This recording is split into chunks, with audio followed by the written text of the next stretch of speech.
ਟੀਪ ਪੱਗ ਪਿੰਨ ਵੱਜਦੇ ਹਨ ਇਸ ਤਰ੍ਹਾਂ ਦੀ।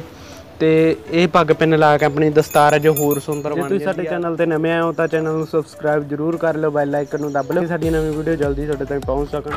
ਸਭ ਤੋਂ ਪਹਿਲਾਂ ਵਾਹਿਗੁਰੂ ਜੀ ਕਾ ਖਾਲਸਾ ਵਾਹਿਗੁਰੂ ਜੀ ਕੀ ਫਤਿਹ। ਅੱਜ ਆਪਾਂ ਖਾਸ ਚੀਜ਼ ਲੈ ਕੇ ਆਏ ਜੀ, ਇੱਕ ਜੋ ਆਪਣੇ ਦਸਤਾਰ ਦੇ ਲਾਉਣ ਤੇ ਬਹੁਤ ਹੀ ਜ਼ਿਆਦਾ ਕੰਮ ਆਉਂਦੀ ਹੈ। ਉਸਦੇ ਨਾਲ ਆਪਣੀ ਦਸਤਾਰ ਹੈ ਜੋ ਹੋਰ ਵਧੀਆ ਬਣ ਜਾਂਦੀ ਹੈ। ਅਤੇ ਉਹ ਚੀਜ਼ ਆਪਣੇ ਜੀ ਹੈ ਪਿੰਨ ਇਸ ਤਰ੍ਹਾਂ ਦੇ, ਅਤੇ ਇਹ ਟੀਪ ਪਿੰਨ ਵੱਜਦੇ ਹਨ ਇਸ ਤਰ੍ਹਾਂ ਦੀ।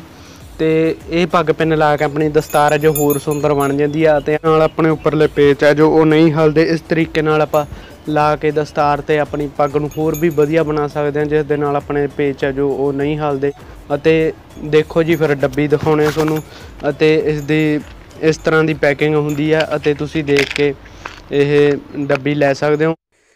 ਤੁਸੀਂ ਦੇਖ ਸਕਦੇ ਹੋ ਜੀ, ਇਸ ਤਰ੍ਹਾਂ ਦੀ ਡੱਬੀ ਤੁਸੀਂ ਵੀ ਮੰਗਾ ਸਕਦੇ ਹੋ। ਅਤੇ ਇਹ ਜ਼ਿਆਦਾਤਰ ਤੁਹਾਨੂੰ ਡੱਬੀ ਹੈ ਜੋ ਇਹ ਕਿਤਾਬਾਂ ਵਾਲੀ ਦੁਕਾਨ ਤੋਂ ਮਿਲ ਸਕਦੀ ਹੈ। ਅਤੇ ਮੈਂ ਵੀ ਇਹਨੂੰ ਕਿਤਾਬਾਂ ਵਾਲੀ ਦੁਕਾਨ ਤੋਂ ਲੈ ਕੇ ਆਇਆ ਜੀ। ਜੇਕਰ ਤੁਸੀਂ ਨਵੇਂ ਸਟਾਈਲਾਂ ਦੀਆਂ ਵੀਡੀਓ ਦੇਖਣਾ ਚਾਹੁੰਦੇ ਹੋ ਦਸਤਾਰਾਂ ਦੀਆਂ, ਤਾਂ ਇਸ ਚੈਨਲ ਨੂੰ ਜ਼ਰੂਰ ਸਬਸਕ੍ਰਾਈਬ ਕਰ ਲਓ, ਬੈਲ ਆਈਕਨ ਨੂੰ ਦਬ ਲਓ ਤਾਂ ਕਿ ਸਾਡੀਆਂ ਨਵੀਆਂ ਵੀਡੀਓ ਤੁਹਾਡੇ ਤਾਈਂ ਜਲਦੀ ਪਹੁੰਚ ਸਕਣ।